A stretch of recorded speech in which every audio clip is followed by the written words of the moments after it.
여러분 안녕하십니까? 속담 명언 고사성어 031강입니다. 053번요. Distance, Length, Enchantment, View. 스코틀랜드 시인이었던 토마스 캠펠이 1799년에 한 말로 알려져 있습니다. 그것을 보면 distance는 거리, land는 빌려준다, 더해준다, enchantment는 매혹, 매력, view는 경치. 그러니까 거리는 경치에 매력을 더해준다. 거리가 멀면 경치가 좋아진다. 멀리 있는 사람이나 장소는 멀리 있기 때문에 아름답거나 좋게 느껴진다. 이런 뜻이죠. 같은 취지의 말에 이런 게 있죠. Absence makes the heart grow fonder.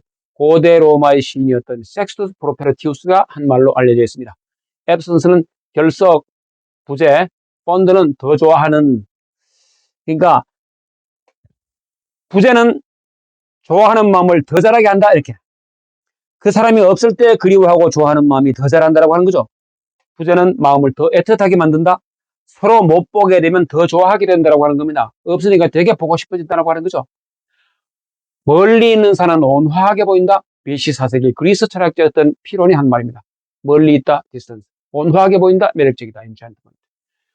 떨어져 있으면 위신이 높아진다. 고대 로마 역사가 했던 타키투스가 한 말로 알려져 있습니다. 떨어져 있다, distance, 거리. 위신이 높아진다, 매력적이다. 멀리서 본 암소가 많은 젖을 낸다. 프랑스 속담. 멀리서 본 distance. 많은 젖을 낸다. 매력적이다. 사람과 산은 멀리서 보는 게 낫다. 매력적이다라는 우리말 속담이 있죠. 숲을 보려고 그 안에 들어가면 보고자 한 숲은 안 보이고 나무만 보인다고 합니다.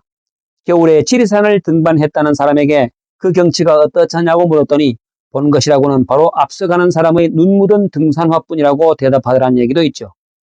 산을 보려면 조금 떨어져서 보아야 그 산의 형태를 알 수가 있는 법입니다. 사람도 마찬가지입니다. 너무 바짝 다가서서 보면 결점이 드러나 보여 매우 실망하게 되는 경우가 있는 겁니다. 그림을 감상할 때처럼 distance, 약간 거리를 두고 사귀는 것이 좋습니다. 대개 어렸을 때 제일 존경했던 사람은 학교 선생님입니다. 교단 위에서 학생들과 distance, 조금 거리를 두고 좋은 말씀만 해주시는 선생님이 그 누구보다도 훌륭한 분으로만 보였던 겁니다. 훌륭하다, 매력적이다. 그러던 어느 날 화장실에서 바로 그 선생님을 뵙게 되어서 실망이 이만저만이 아니었던 추억이 여러분들 비슷하게 있을 수가 있겠죠? 일찍부터 이 원리를 잘 체득한 사람일수록 항상 자기 주변 사람들과는 적당한 간격을, distance, 적당한 간격을 유지하면서 지내고 있는 것을 볼 수가 있습니다. 이것과 반대의 의미를 지니는 말에 이런 게 있죠. out of sight, out of mind. 안 보면 멀어진다라고 하는 거죠. long absent, soon forgotten.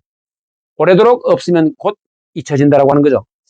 자, 여기서 불가근, 불가원이라는 한자 성어가 생각납니다. 가까울 근자, 멀 원자죠. 그러니까 너무 가깝지도 너무 멀지도 않게 적당하게 간격을 유지하는 것이 필요하다. 소인들은 너무 가까이 하면 다치기 쉽고 너무 멀리 하면 해코지 하기 쉽기 때문에 적당한 거리를 둔다라고 하는 말이 있는 거죠.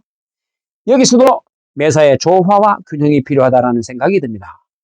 자, 이제 054번으로 나갑니다. Do to others as you would be done by. 이 to others를 빼고 do as you would be done by라고 하는 말로도 더 많이 쓰입니다.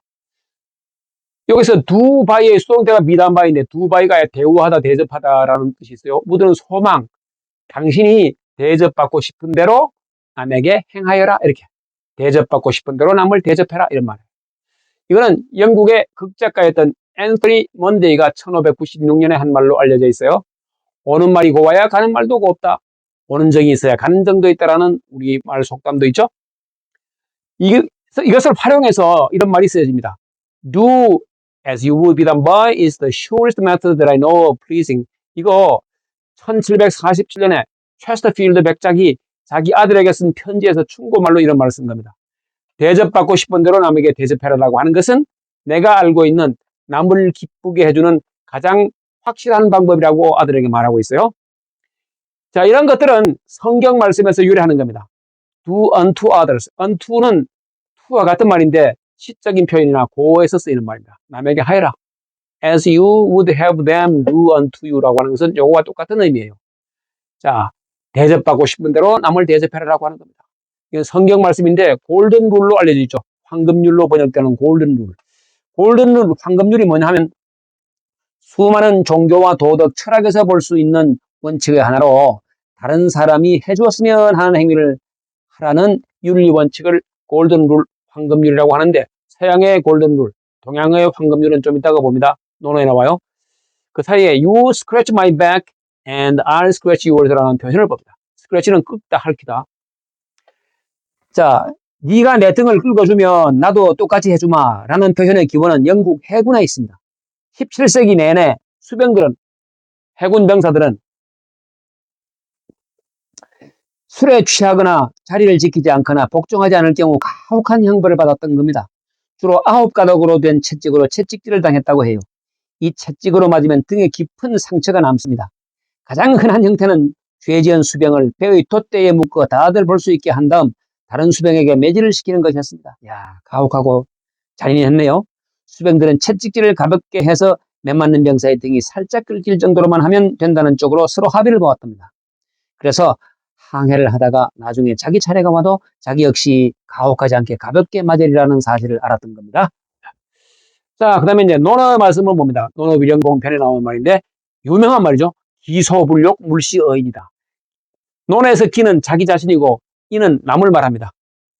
물은 하지 마라, 시는 베풀다, 어는 누구누구에게. 자, 그러니까 기소불욕, 자기 자신이 내가 바라지 않는 바를 어인 남에게 행하지 말아라 라고 하는 것은 이것과 성경 말씀과 일맥상통하죠. 근데 성경보다 먼저 했던 말인 것 같아요. 왜냐하면 공자가 BC 551년에서 BC 479년에 살았던 사람이니까요. 뭐 먼저건 뭐 나중이건 이것이 중요한 것이 아니라 동서양의 사상이 똑같다라고 하는 것을 우리는 알 수가 있고요.